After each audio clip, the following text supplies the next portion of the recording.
Hello বন্ধুরা, আনন্দ পাঠের পক্ষ থেকে সকলকে স্বাগত।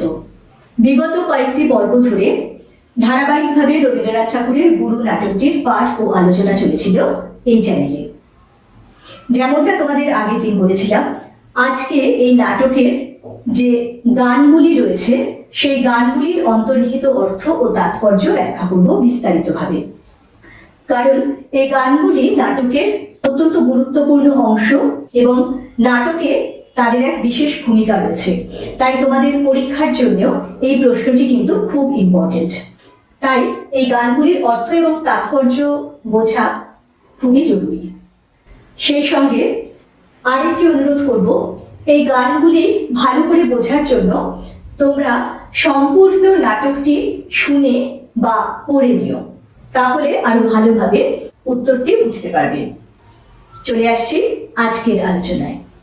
তার আগে প্রতিদিনের মতো বলে নিই, যদি ভালো লাগে, যদি মনে হয় এই ধরনের আলোচনাগুলি তোমাদের কাজে লাগছে, তাহলে লাইক, শেয়ার ও সাবস্ক্রাইব করে পাশে থেকো।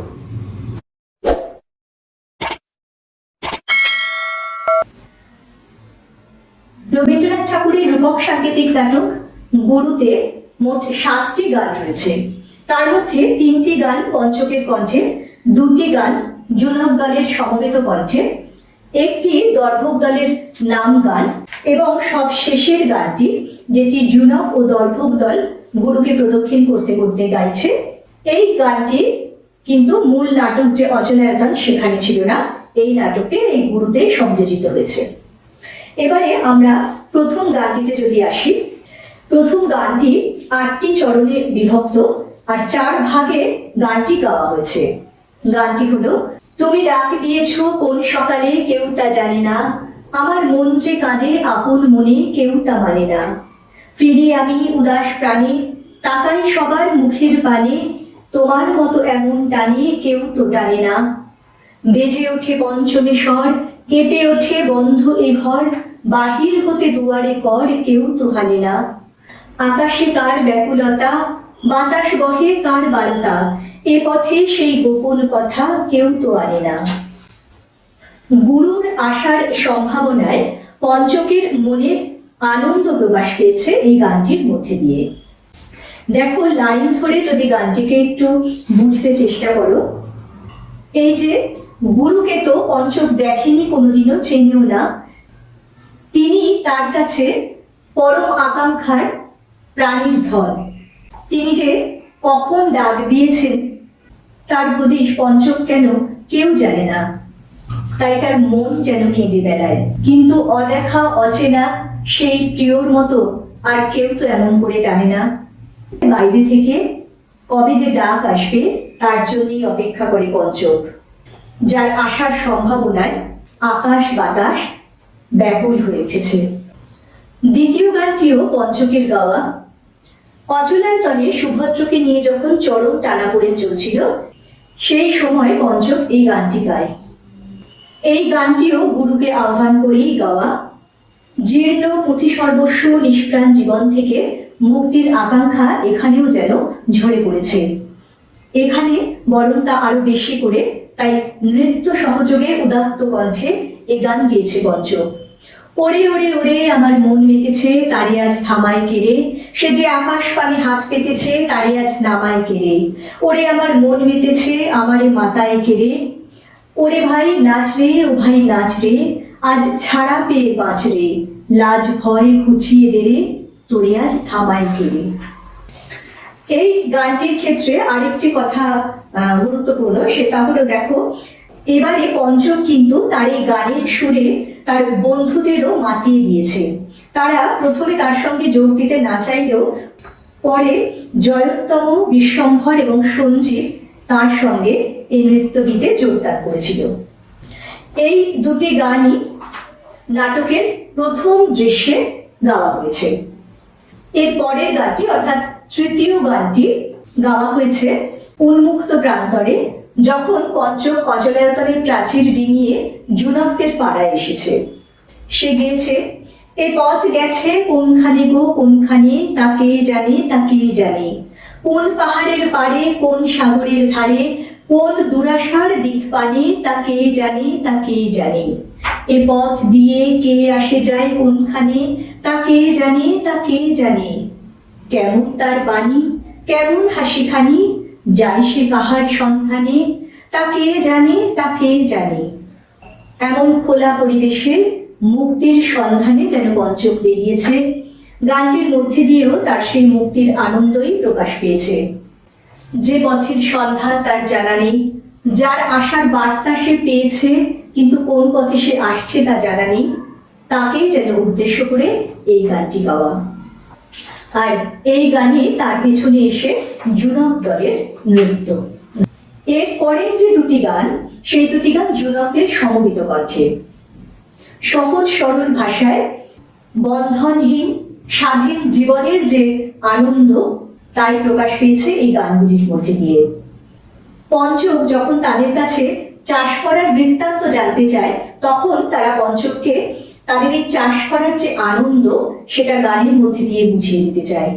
তারা গেয়ে ওঠে, আমরা চাষ করি আনন্দে, মাঠে মাঠে বেলা কাটে সকাল হতে সন্ধে, রৌদ্র ওঠে বৃষ্টি পড়ে, বাঁশের বনে পাতা নড়ে, বাতাস ওঠে ভরে ভরে চষা মাটির গন্ধে, সবুজ প্রাণীর গানের লেখা, রেখায় রেখায় দেয় রে দেখা, মাতের কোন তরুণ কবি নৃত্য দোদুল ছন্দে, ধানের শীষে পুলক ছোটে, সকল ধরা হেসে ওঠে, অঘ্রাণেরই সোনার রোদে পূর্ণিমারি চন্দ্রে। অপূর্ব এক সহজ সরল জীবনের স্পর্শ পাওয়া যায় এর মধ্যে দিয়ে। দেখো, যারা চাষ করে তাদের তো কোনো সময় বাধা ধরা থাকে না। সকাল থেকে সন্ধ্যে পর্যন্ত তারা কিন্তু মনের আনন্দে কাজ করে যায়। মাঠে মাঠেই তাদের সারাদিন কেটে যায়। রোদ ঝড় বৃষ্টিতেও তাদের কাজ থামালে চলে না, কিন্তু তার বদলে তারা যা পায় সেও অসাধারণ। বলছে, সবুজ প্রাণের গানের লেখা, রেখায় রেখায় দেয় রে দেখা। যখন তাদের এত কষ্টের এত পরিশ্রমের ফসল মাঠে ফলে ওঠে, তখন তা যেন তাদের কাছে গান হয়ে ফুটে ওঠে।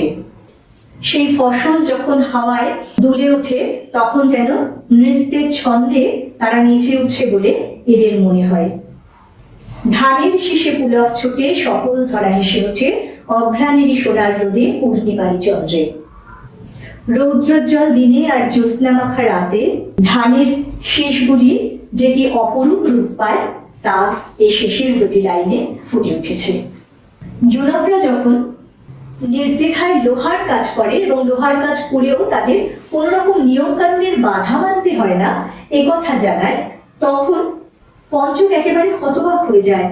সে বলে, তোরা সব কাজই করতে পারিস, তোদের দাদা ঠাকুর কিছুতেই মানা করে না। তখন জুনকরা আবার গানে গানে তাদের কথা পঞ্চককে জানায়। বলে, সব কাজে হাত লাগাই মোরা, সব কাজেই বাধা বাঁধন নেই গো নেই, দেখি খুঁজি বুঝি, কেবল ভাঙি গড়ি জুঝি, মোরা সব দেশেতেই বেড়াই ঘুরে সব সাজেই, পারি নাই বা পারি, না হয় জিতি কিংবা হারি, যদি অমনিতে হাল ছাড়ি মরি সেই লাজেই, আপন হাতের জোরে আমরা তুলি সৃজন করে, আমরা প্রাণ দিয়ে ঘর বাঁধি থাকি তার মাঝেই। অচলায়তনের যুক্তিহীন নিয়ম শৃঙ্খলার পাকে পাকে জড়িয়ে থাকা জীবনের কত বিপরীতে যে এদের জীবন, তাদের কোথাও কোনো বাধা বাঁধন নেই। তারা সবকিছু নিজেরা প্রত্যক্ষ করে বুঝে নিয়ে হাতে কলমে যাচাই করে তবে গ্রহণ করে। তারা যে কোনো জায়গায় ঘুরে বেড়ায়, শেষ পর্যন্ত সবকিছু দেখে ছাড়ে, হাল ছাড়ে না, এবং কর্মচঞ্চলতা ও সৃজনশীলতার মধ্যেই তাদের জীবনের সার্থকতা, সে কথাই এই গানটির প্রত্যেকটি পংক্তিতে ব্যক্ত হয়েছে। এই দুটি গানের মধ্যে দিয়ে জুনকদের একতা ও কর্মমুখরতা প্রকাশ পেয়েছে। তোমরা যদি রবীন্দ্রনাথ ঠাকুরের ওরা কাজ করে কবিতাটি পড়ো, তাহলে বুঝতে পারবে সেখানে এই ওরা বলতে যাদেরকে বুঝিয়েছেন কবি, তারা হলো এই জুনক দল। কর্মমার্গই যাদের সাধন পথ। 6 নম্বর বা ষষ্ঠ গানটি গাওয়া হয়েছে দর্ভক পাড়ায়। যে অন্তর্য দর্ভক পাড়ায় পঞ্চক ও তাদের আচার্য অদিন পুণ্যে নির্বাসন হয়েছিল, সেই নির্বাসন দণ্ড ভোগ করতে পঞ্চক যখন তাদের কাছে যায় আর তাদের নাম গান শুনতে চায়, তখন তারা এই গানটি পঞ্চককে শোনায়। কঠিন সাধনা বা শাস্ত্রের পথে নয়, সহজ সরল জীবনযাপনে সহজ সরল আকুতি নিয়ে তারা কিভাবে ঈশ্বরকে ডাকে তাই প্রকাশ পেয়েছে এই গানের মধ্যে দিয়ে। গানটি হলো: ও অকুলের কুল, ও অগতির গতি, ও অনাথের নাথ, ও পতিতের পতি, ও নয়নের আলো, ও রসনার মধু, ও রতনের হার, ও পরাণের বধূ, ও অপরূপ রূপ, ও মনোহর কথা, ও চরণের সুখ, ও মরণের ব্যথা, ও ভিখারির ধন, ও অবলার বোল, ও জনমের দোলা, ও মরণের কোল।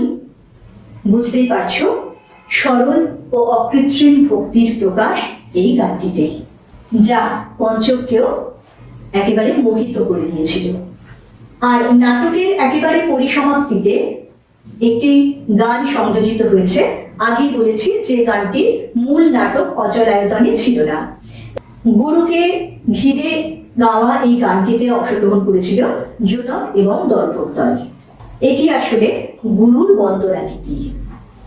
নাটকের এই শেষ অংশে আমরা দেখেছি জুনকদের সাহায্যে দাদা ঠাকুর অচলায়তনের প্রাচীর ভেঙে গুঁড়িয়ে দিয়েছেন এবং সেই পুরাতনের স্তূপে নতুন মন্দির প্রতিষ্ঠার দায়িত্ব দিয়ে গেছে নতুন প্রজন্মের ওপরে।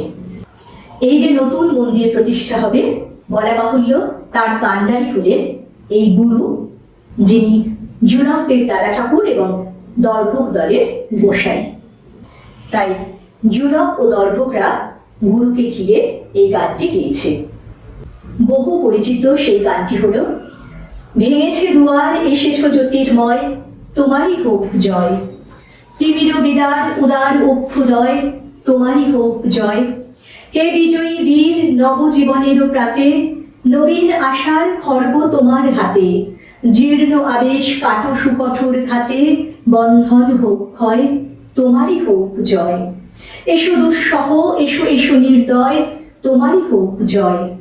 এসো নির্মল, এসো এসো নির্ভয়, তোমারই হোক জয়। প্রভাত সূর্য, এসেছ রুদ্র সাজে, দুঃখের পথে তোমার তুর্য বাজে। অরুণ বন্ধি জ্বালাও চিত্ত মাঝে, মৃত্যুর হোক লয়, তোমারই হোক জয়। দেখো সম্পূর্ণ নাটককে যে মূল সুরটি বেজেছে, যে কথা রবীন্দ্রনাথ বলতে চেয়েছেন, তাই এর মধ্যে কত সুন্দরভাবে পরিস্ফুট হয়েছে। বন্ধন মুক্তির কথাই এখানে বলা হয়েছে। তিমির বিদার উদার অভ্যুদয়, তিমির অর্থাৎ অন্ধকার, অন্ধকারকে দূর করে এই যে উদার আলোর আবির্ভাব, তারই জয়গান গাওয়া হয়েছে। নবীন আশার খর্গ তোমার হাতে, এই যে জীর্ণ পুরাতনকে বিদায় করে নবীন আশার বাণী নিয়ে এসেছেন, তারই জয় ঘোষিত হয়েছে। জীর্ণ আবেশকে কাটিয়ে সুকঠোর হাতে তিনি বন্ধন মুক্ত করেছেন। তাই শুরুতে তাকে দুঃসহ মনে হয়েছে নির্দয়, কিন্তু পরিশেষে তার নির্মল রূপ প্রকাশিত হয়েছে। তাই বলছেন, এসো নির্মল, এসো এসো নির্ভয়, তোমার হোক জয়। যে রুদ্র সাজে দুঃখের পথে তিনি এসেছেন, সেই পথই যেন তাদের পথ। চিত্ত মাঝে অর্থাৎ হৃদয়ে অরুণবঙ্গী সূর্যের যে তেজ, সেই তেজ প্রজ্বলিত করে মৃত্যুকে জয় করার স্পর্ধা দেখানো হয়েছে এই শেষের গানটিতে। তাই যে গুরুর নেতৃত্বে অচলায়তনের দীর্ঘকাল ধরে লালিত সযত্ন রক্ষিত প্রথা সর্বস্ব সংস্কার ভেঙে পড়েছে, তাকে কেন্দ্র করেই এই গানটি গাওয়া হয়েছে।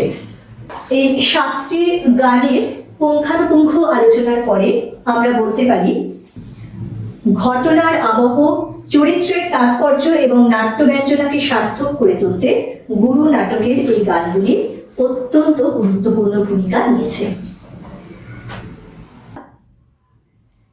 এই আলোচনার মধ্যে দিয়ে তোমরা নিশ্চয়ই বুঝতে পারলে গুরু নাটকের গানগুলির অন্তর্নিহিত অর্থ এবং গুরুত্ব।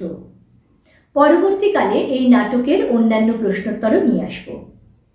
পরের দিন আরও একটি পাঠ নিয়ে ফিরে আসবো খুব তাড়াতাড়ি। সঙ্গে সঙ্গে নোটিফিকেশন পেতে চাইলে সাবস্ক্রাইব করে বেল বাটনটি অন করতে ভুলো না। আজকের মতো টাটা, ভালো থেকো সবাই।